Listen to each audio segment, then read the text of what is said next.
Welcome to Shiva's recipes. ഇന്നത്തെ recipe honey ചിക്കനാണ്. ഇതിൻ്റെ പ്രിപ്പറേഷൻ എങ്ങനെയാണെന്ന് നോക്കാം. ഇതിനായിട്ട് 1/2 കിലോ ബോൺലെസ് ചിക്കൻ ചെറുതായി അരിഞ്ഞതാണ് എടുത്ത് വെച്ചിരിക്കുന്നത്.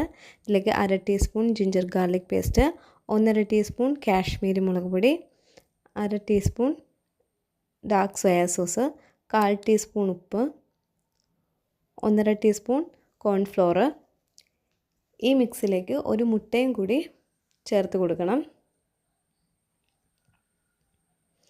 ഇത് നന്നായി ചിക്കനിലേക്ക് യോജിപ്പിച്ച് കൊടുക്കാം. എന്നിട്ട് ഒരു 30 മിനിറ്റ് ഇതൊന്ന് അടച്ചു വെക്കാം. അതിനുശേഷം പാൻ ചൂടാക്കി അതിലേക്ക് സൺഫ്ലവർ ഓയിൽ ഒഴിച്ചു കൊടുക്കാം. ഫ്രൈ ചെയ്യാൻ ആവശ്യമുള്ള ഓയിൽ എടുക്കണം. അതിലേക്ക് ചിക്കൻ ചേർത്ത് കൊടുത്ത് ഫ്രൈ ചെയ്തെടുക്കാം.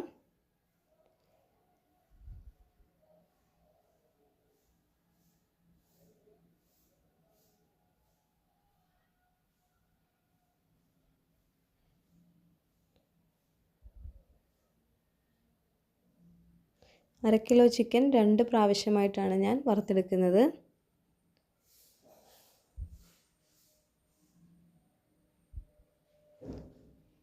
ചിക്കൻ പീസസൊക്കെ ഒരു സൈഡ് നന്നായി ഫ്രൈ ആയി വന്നിട്ടുണ്ട്. മറിച്ചിട്ട് ഇപ്പുറത്തെ സൈഡും കൂടി ഫ്രൈ ആക്കി എടുക്കാം.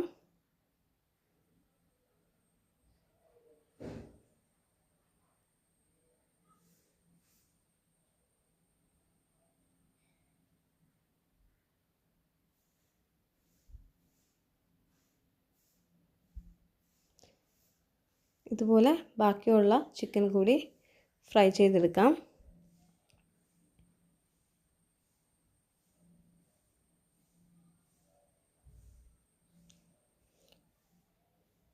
ഇനി ഇതിലേക്ക് ആവശ്യമായ സോസ് തയ്യാറാക്കിയെടുക്കാം. അതിനായിട്ട് 1.5 ടേബിൾ സ്പൂൺ ടൊമാറ്റോ സോസാണ് എടുത്തിരിക്കുന്നത്. ഇതിലേക്ക് 2 table spoon honey,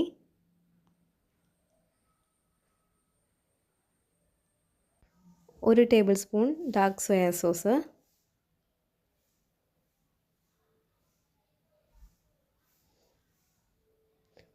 1 table spoon cornflour വെള്ളത്തിൽ നന്നായി മിക്സ് ചെയ്തെടുത്തിരിക്കുന്നതും, അതിലേക്ക് 1 ടേബിൾ സ്പൂൺ പഞ്ചസാരയും കൂടി ചേർക്കാം. ആവശ്യമായ വെള്ളവും കൂടി ചേർത്ത് ഈ മിക്സ് നന്നായി യോജിപ്പിച്ചെടുക്കാം. നന്നായി ഒന്ന് മിക്സ് ചെയ്ത് കൊടുക്കണം. ടൊമാറ്റോ സോസൊക്കെ ഒന്ന് ഇതിലൊന്ന് മിക്സായി വരാൻ കുറച്ചധികം നേരം ഒന്ന് മിക്സ് ചെയ്ത് കൊടുക്കണം. ഇല്ലെങ്കിൽ ഇങ്ങനെ കട്ട പിടിച്ചതുപോലെ കിടക്കും. എന്നിട്ട് ഇതൊന്ന് നമുക്ക് ലോ ഫ്ലെയിമിൽ വെച്ചിട്ടൊന്ന് തിളപ്പിച്ച് കുറുക്കിയെടുക്കാം. ഞാനിപ്പോൾ ഈ ഒരു കൺസിസ്റ്റൻസി ആയപ്പോൾ ഫ്ലെയിം ഓഫ് ചെയ്തു. അതിലേക്ക് വെളുത്ത എള്ളാണ് ചേർത്ത് കൊടുക്കുന്നത്. അതിലേക്ക് ഇനി ചിക്കനും കൂടി ചേർത്ത് നന്നായി യോജിപ്പിച്ചെടുക്കാം. സോസ് ചിക്കൻ്റെ എല്ലാ ഭാഗങ്ങളിലും എത്തുന്ന പോലെ നന്നായി മിക്സ് ചെയ്യണം. ഇതിപ്പോൾ ഒരു തിക്ക് കൺസിസ്റ്റൻസിയിലാണുള്ളത്. കുറച്ചുകൂടി ഒരു ലൂസ് കൺസിസ്റ്റൻസി വേണമെന്നുണ്ടെങ്കിൽ അത് നമുക്ക് സോസ് തിളച്ച് വരുമ്പോൾ തന്നെ ഓഫ് ചെയ്തിട്ട് ചിക്കൻ അതിലേക്ക് ചേർത്ത് കൊടുക്കാം. വളരെ ടേസ്റ്റി ആയിട്ടുള്ള ഡിഷാണിത്. ഇതിൻ്റെ കൂടെ ഒന്നും വേണമെന്നില്ല. സ്റ്റാർട്ടറായിട്ടൊക്കെ നമുക്ക് ഇത് യൂസ് ചെയ്യാം. കുട്ടികൾക്കൊക്കെ വളരെ ഇഷ്ടപ്പെടുന്ന ഒരു ഡിഷാണ്. അപ്പോൾ ഇത്രയേ ഉള്ളൂ ഇതിൻ്റെ പ്രിപ്പറേഷൻ. ചൂടോടുകൂടി തന്നെ സെർവ് ചെയ്യാം.